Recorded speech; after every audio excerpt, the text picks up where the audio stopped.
part of it's running off another one here and down to the bus that has a large interferometer on it.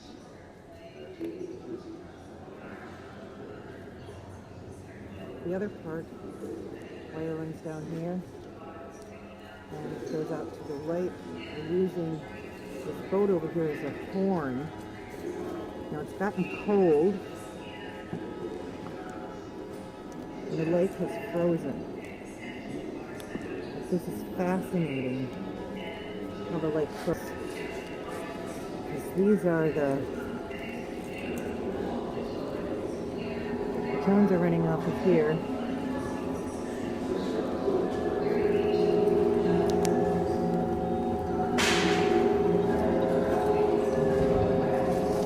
Let's take a look-see at the lake here and look at the patterns that are out here that have frozen.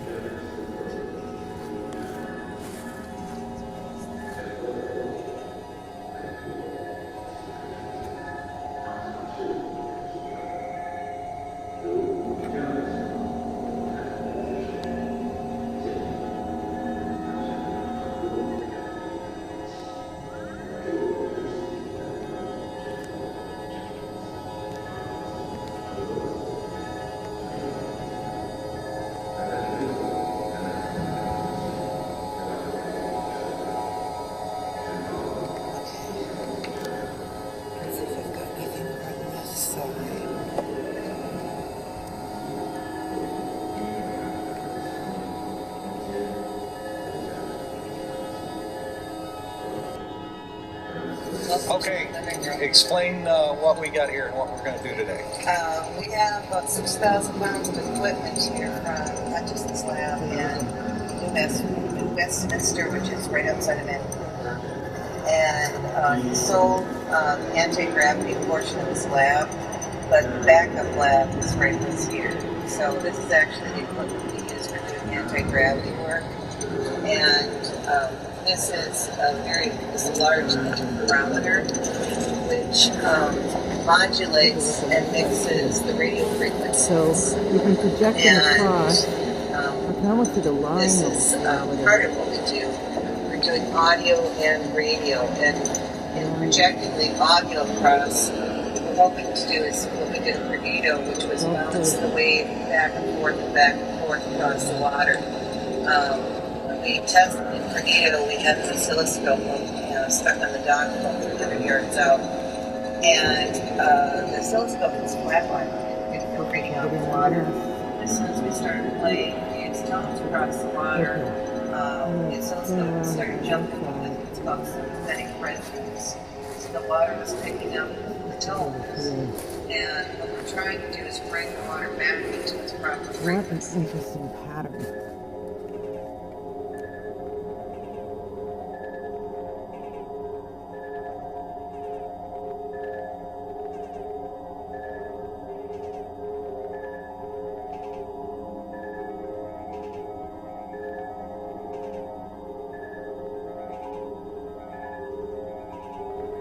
Really cool.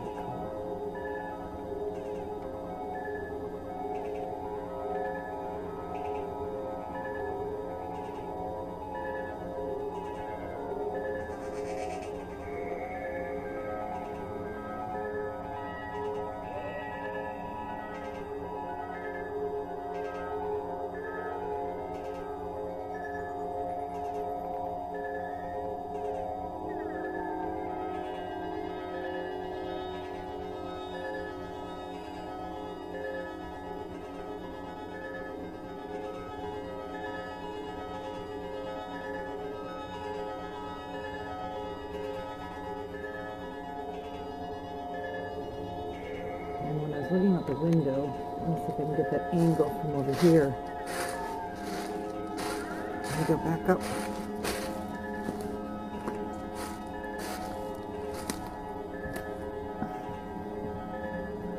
So I was looking out the window.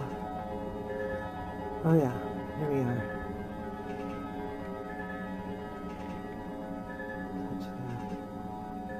All patterns across the lake, rippling.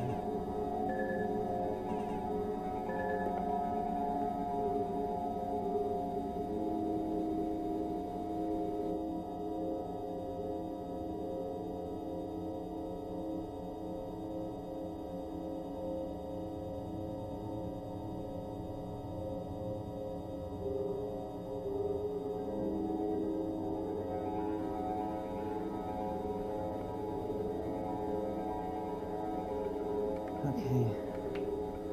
Let's see if I've got anything over on this side.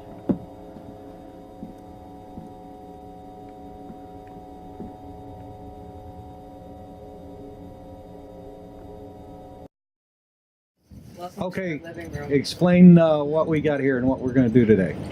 We have about 6,000 pounds of equipment here from Hutchison's lab in New Westminster, which is right outside of Vancouver.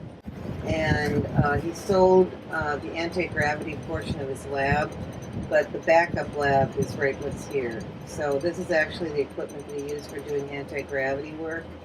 And this is a large interferometer which modulates and mixes the radio frequencies. And this is part of what we do. We're doing audio and radio, and in projecting the audio across, what we're hoping to do is what we did in Perdido, which was bounce the wave back and forth across the water. When we tested in Perdido, we had an oscilloscope stuck on the dock about 300 yards out, and the oscilloscope was flatlined. We were getting no reading off the water. And as soon as we started playing these tones across the water, the oscilloscope started jumping with what's called sympathetic resonance. So the water was picking up the tones. And what we're trying to do is bring the water back into its proper frequency. When we tested this in John's lab, we had samples of water sent up to us from Biloxi Bay, and we opened up a quart of it, and we got hit with hydrogen sulfide so hard we had headaches for 2 days. I mean, it looked like it was clear, but when I took a high-def video on it, you could see the suspended oil in it. And we used these tones on it, and it became clear and clean seawater. We had our tests were tap water and seawater from the Pacific, and we had this particular water from the Gulf, and we put electrodes into each of them. The tap water and the seawater from the Pacific had a very similar, almost identical reading on the oscilloscope, and what we got from the Gulf was just bizarre. I mean, just a really strange reading, totally distorted reading, but after applying the frequencies, they were all the same. So we knew that what we were doing was restoring water back to its frequency. Everything is frequency. And water, people don't even understand. Scientists can't tell you what water is, but water has a certain frequency. And if we can tell it, it's okay. And we bring these tones out there, which are very ancient, from thousands of years ago. Our object is to bring the water back to its proper frequency, and the water will clean itself. We're not blasting oil out of here. We're not doing anything that's harmful. We're just getting the water back into its proper frequency.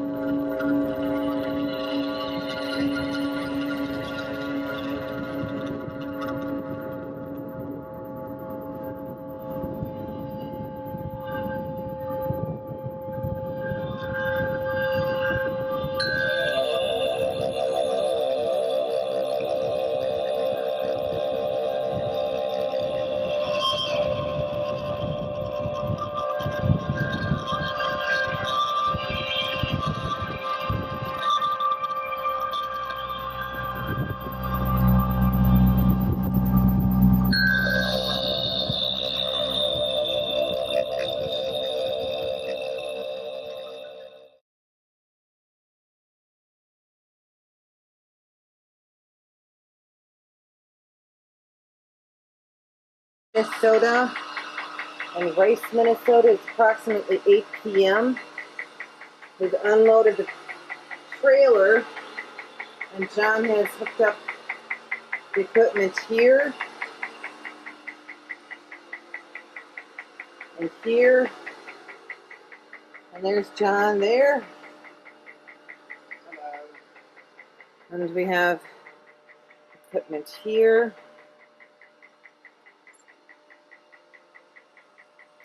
And also out here in the living room. And if you open the door, I sure will. The dog drinking water out of a bucket. And We have taken the swing that was on here and taken the swing off, and we are hanging the interferometer, also known as Nancy's ray gun. This aluminum boat is going to be propped up on its side. Here's a speaker wire that's going to be going out to it. And so we'll be placing the speaker inside of the boat, acting like as a cone. And so this is Little Rock Lake. Little Rock Lake is a backwash on the Mississippi. Anything that happens here runs on down to Louisiana. So hopefully we'll be running on down to Louisiana. That's what we're doing. We have a body of land across. We have the interferometer aimed across. And we also have antennas and a dish. Antenna and dish on top of the house, hooking into that for sending out frequencies as well.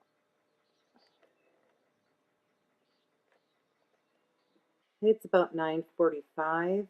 Hi, John. Hello. And it's May 10th. Equipment's been running, but we have it turned off right now. We're going to do a Geiger counter check. And I'm going to put this as close as possible to the Geiger counter so that we can pick it up and hopefully use the audio wave as our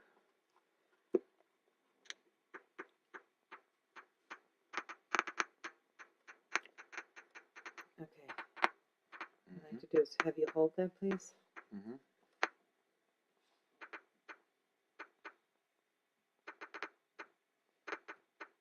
That already sounds like it's slower than what it was before. Yes, of course. Yes, of course. It should be.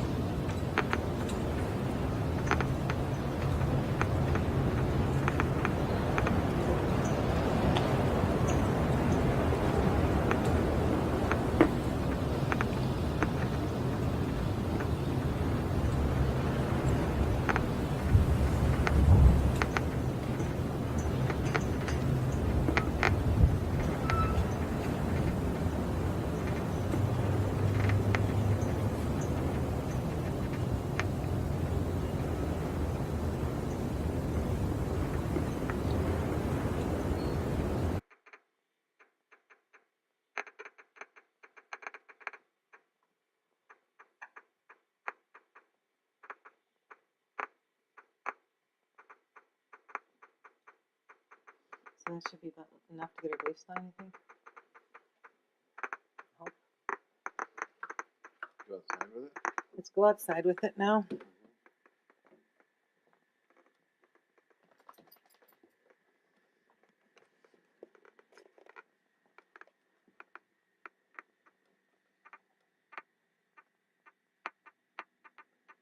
can put this up. I'll stand here for like a minute and quiet and just let it go.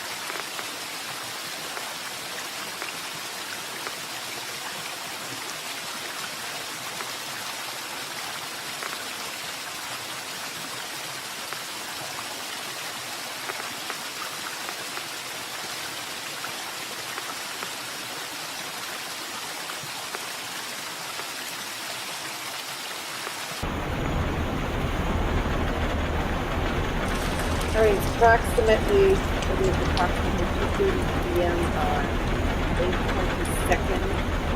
We're at Little Rock, and there's the infamous wheelchair. We were videotaping with the rain last night. We've got some really strange weather coming in. And interferometer is here. So it's going out in this direction. Kind of playing the wheelchair across the top of the boat that has our speakers in them. Hopefully the speakers are still okay. Here we go.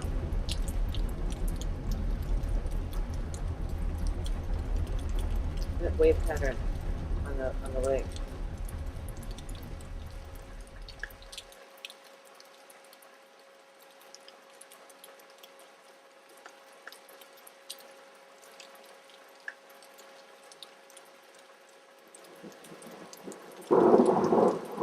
So we've got the Geiger counter speaker. Whoa, John just picked up the tube and at that.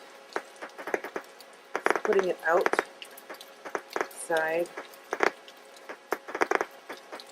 and inside, shooting through the door.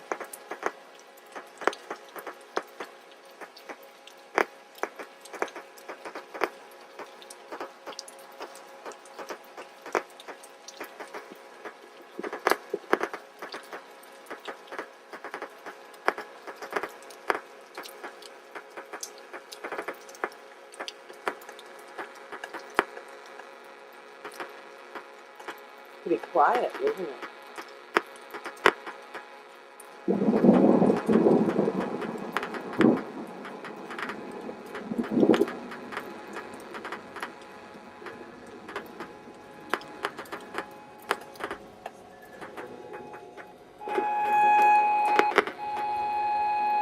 What's the equipment there? Is it a signal generator?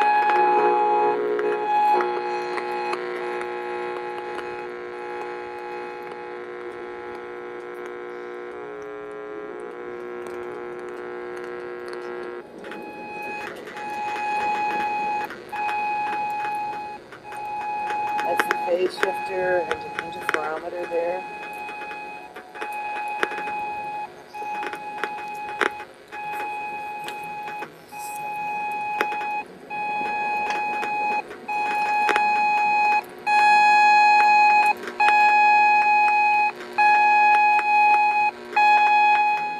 Okay, explain what we got here, what we're going to do.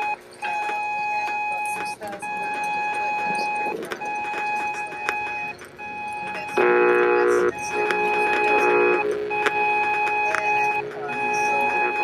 anti-gravity portion of this lab, but the backup lab is right here. So this is actually anti-gravity work. Okay. And this is the large. Okay, now it's approximately 3:30, May 22nd, 3:30 p.m. Mixes the radio frequencies. Informer. You say this informer. Can I get the speaker for that so I can turn it on? We're doing audio and radio, and projecting the audio across. Speaker for the What Geiger. we can do is we can do tornado, which was the way back and forth across the water. When we test the tornado, we have this oscilloscope stuck to the dock over here. And the oscilloscope is back on the radio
father did at the dinner table, because there was a tradition of family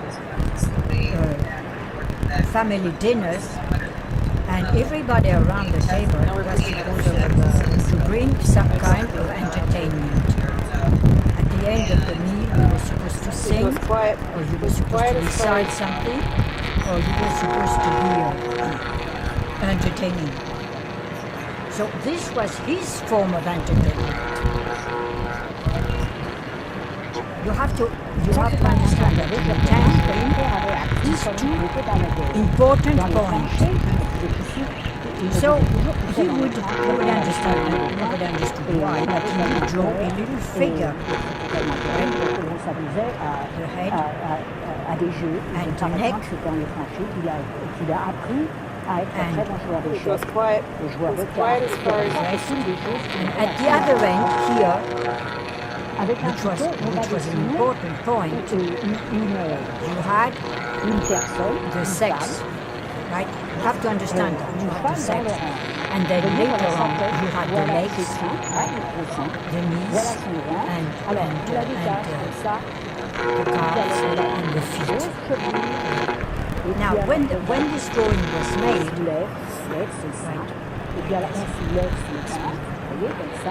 when this drawing was made, you were supposed to take a razor blade and cut it, right? Cut it all around. So you ended up by lifting,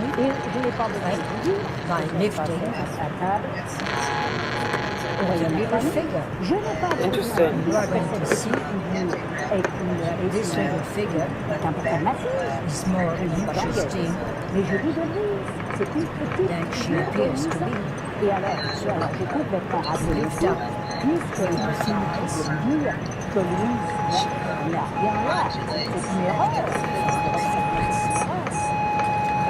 Now what is that? What is that you just put the tube on?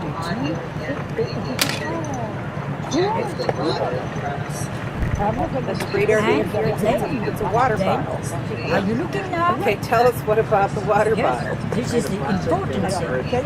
You lift it, you extract it, right at this point, and you see what is going to RFC happen. form going into the water bottle bounty. Because you are going to see what is coming. You see what is coming? You see this?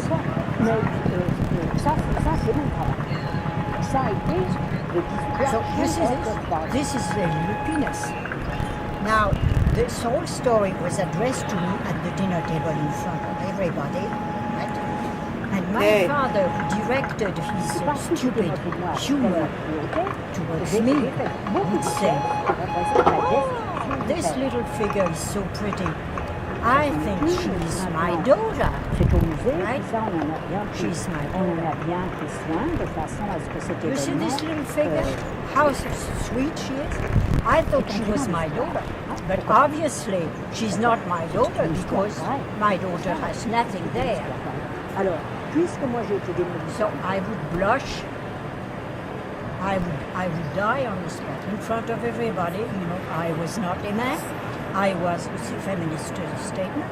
I was not a man. I was only a woman who didn't have anything there. So it is a certain kind of humor, and it is the kind of humor which I find detestable, but that my father appreciated. So everybody would burst out laughing.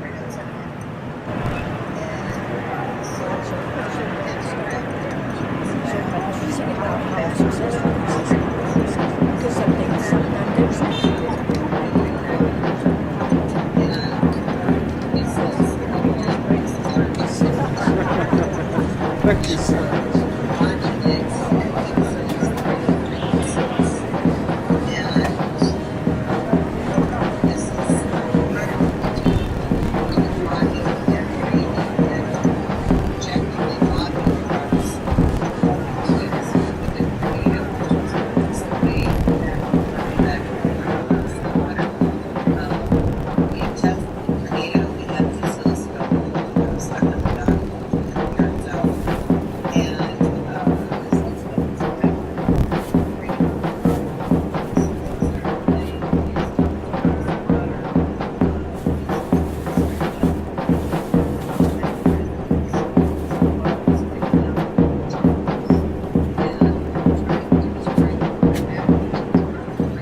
modulates and mixes the radio frequencies.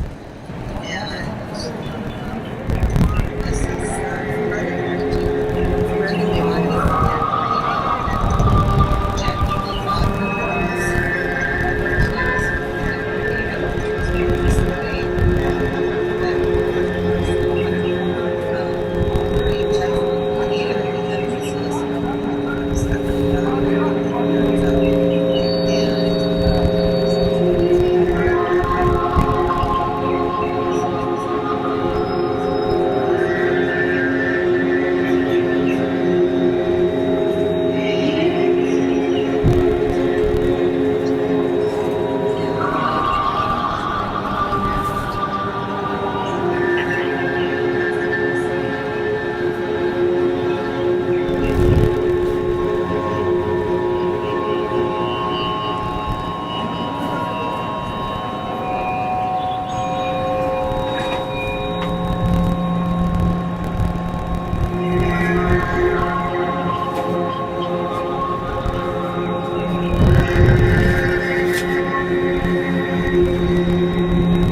going like.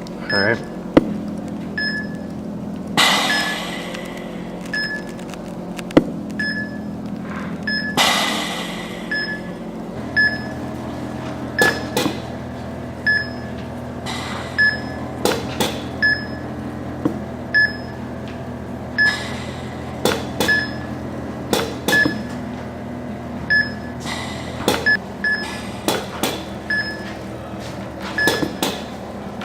Something we need to work on.